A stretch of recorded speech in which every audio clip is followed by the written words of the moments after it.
रमेश चंद्र यादव रघुनाथपुर पटेली ग्राम प्रधान प्रत्याशी 20 रुपया इनाम आ रहा है और कहना की गाना पूरा होना चाहिए। आगे हमारे सोनम डेकोरेशन इनकी तरफ से 21 रुपए पुरस्कार। शुक्रिया धन्यवाद।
और देखिए आगे श्री राम भैया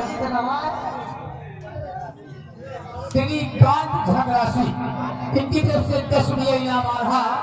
इनका कहना है कि कमेटी वाले व्यवस्था भैया कराएं।